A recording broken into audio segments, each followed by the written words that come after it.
si guud suuqan Chinese weyn ayaa ka furan taas oo aan la socota saaxiibayaal soo dhawaada ku soo dhawaada wararkii u dambeeyay ee suuqa cryptocurrency hadii ahayd dhinaca falaqeynta update-ka iyo macluumaadka u dambeeyay total market cap-ka inuu yahay 2 trilyan iyo 800 milyan haddaan fiirno dhinaca qiimayaasha bitcoin inay marayso 59,900 ethereum 574 haddii aan fiirno BNB 554 XRP oo maraysa $1 Solana oo maraysa 71 saaxiibayaal si guud waxaan u jeednaa dhinaca weekly-ga haddaan fiirno bitcoin inay dhacsan tahay 6% sidoo kale haddii aan fiirno dhinaca ethereum inay dhacsan tahay 8.67 dhinaca BNB 5.46 XRP 8.43 Solana 3.16 haddii aan fiirno dhinaca iyo firan gridka BTC wuxuu marayaa 18 shalay wuxuu ahaa 15 isbuuc la soo dhaafay ku xirmay 23 bishii la soo dhaafay ku xirmay 23 haddii aan fiirno crypto bubbliska waxaan u jeednaa in hourka in xogaa suuqu yara dhacsan yahay dailyga markaan fiirno in xogaa maaragtay coinkan ay ku qoran tahay Velvet iyo Pump ay xogaa u yar kacsan yihiin iyo lab haddii aan fiirno weekly-ga oo kale waxaan u jeednaa in suuqa inta badan uu yahay bearish monthly-ga kaba sii daran oo suuqa wuxuu bixinayaa Chinese kala duwan haddii aan fiirno dhinaca sanadlaha yearly-ga waxaan u jeednaa in coinanka ugu xooga badnaa ay dhacsan yihiin wax ka badan 70% oo ay kacsan yihiin kaliya 4 coin Velvet, Gram, SEG iyo M marka saaxiibayaal si guud suuqan Chinese weyn ayaa ka furan taas oo aan la socota dhinaca market cap-ka haddaan fiirno BTC ayaa u haysta market cap-ka BNB Ethereum USDT USDC TRX iyo XRP iyo Hype ayaa u haysta si guud haddii aan fiirno dhinaca iyo stock market-ka waxaan u jeednaa stock market-ka inuu yahay si guud bearish iyo bullish isku jira shirkadii u waaweynana ay ku jiraan qaar ka mid ah bearish waxaan u jeednaa shirkadda Nvidia inay ku jirto bearish sidoo kale Apple inay ku jirto +3.14 Amazon Tesla kuwaasoo dhan waa bullish haddii aan fiirno dhinaca iyo technicalka saaxiibayaal weekly-ga markaan joogno waxaan u jeednaa in BTC ay maaragtay runtii ay tahay bearish si guud laga soo bilaabo ilaa 82,000 ilaa hadda inay tahay bearish sidoo kale zoonkan hadda aan joogno waxaan u jeednaa in candleka hadda bearishka ah uu maaragtay ku laabanayo marna uu gudaha maaragtay soo galayo marna banaanka uga baxayo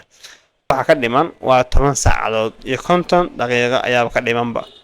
marka 10 saacadood ayaa go'aami doonta meesha uu ku xirmi doono haddii uu ku xirmo meel ka hooseysa levelka waxaan arki karnaa in BTC aan ka fiiri doono 50,000 inay tagto haddii uu ku xirmo meel ka sareysa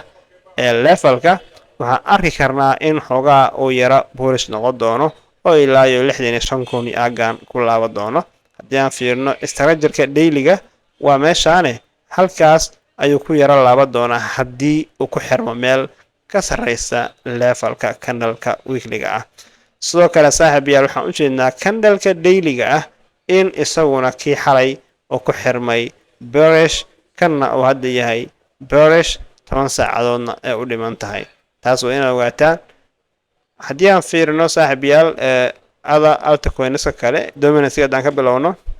dominance waxaan u jeednaa in asaguna 58 uu marayo oo isagana levelkan ku noqonayo ayaa u jeednaa marka si guud waxaan u jeednaa in dominance-gu oo hoos u dhac weyn ku jiray isbuucii la soo dhaafay isbuucyada ka horeeyay oo 61 sida u soo daatay uusan ilaa hadda dhaqaaq weyn sameynin oo zoonkan ku laabanayo haddii aan fiirino dhinaca iyo USDT dominance-ga iyadana zoonkan ay aad ugu laabanaysaa oo kicitaan ay maaragtay rabtaa inaad sameyso haddii ay kicitaan ka badan 9.39 ay sameyso runtii waxaa waaye dhul gariir ayaa ka dhici doona suuqa oo bitcoin ilaa 50 ayaa ka fiiri doona total 2ga haddii aan fiirino waxaan u jeednaa in suuqu si guud total 2ga uu marayo 846 bilyan haddii aan fiirino saaxiibayaal dhinaca iyo maaragtay zoneska ugu macquulsan zoonka hadda ugu macquulsan suuqa maaragtay lagu celinayo waa zoonkan marka haddii zoonkaas la jabsado xaalku waa loo sahal. haddii aan fiirino dhinaca iyo ethereum waxaan u jeednaa ayadana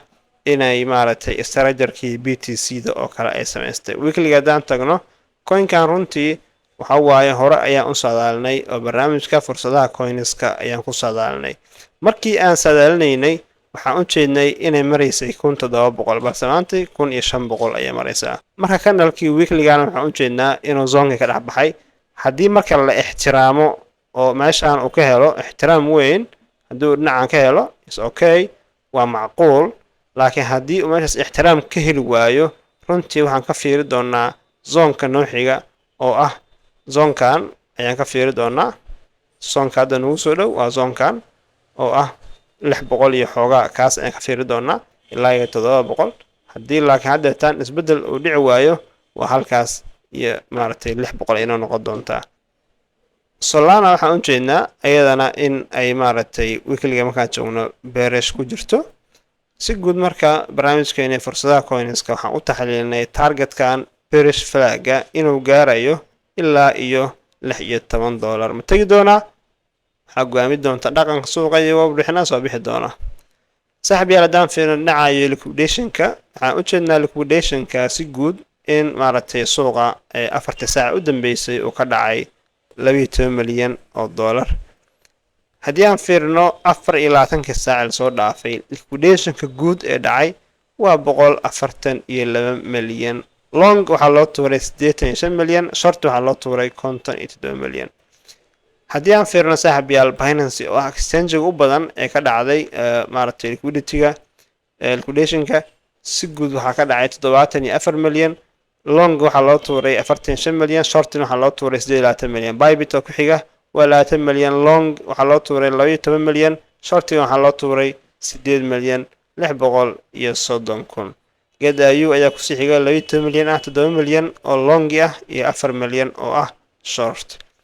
marka saaxiibayaal dadkan waxa waaye suuqa sell bay u galeen. Ethereum oo kale sell baa loo galay, Sol oo kale sell baa loo galay oo waxa waaye waa laga saaray suuqa. marka BTC oo kale dadkii baaga u galay ayagana 438,000 ayay lumiyeen. marka saaxiibayaal si guud suuqa laga faa'iideysto, waxaan rajaynaynaa in warbixinada iyo macluumaadka soo baxaya ay wax badan bedeli doonaan. sidoo kale dhinaca bariga dhexe waxaan arkaynaa in Iran iyo Mareykanka xoogaa ayagana ay dib u soo cusboonaatay xiisadoodii oo Mareykanku habeenadan u duqeynayay Iranna ayaduna ay dalalka Carabta duqeynayso. marka saaxiibayaal warbixinadaas oo dhan waa warar si guud suuqa u saameynaya hala socdo.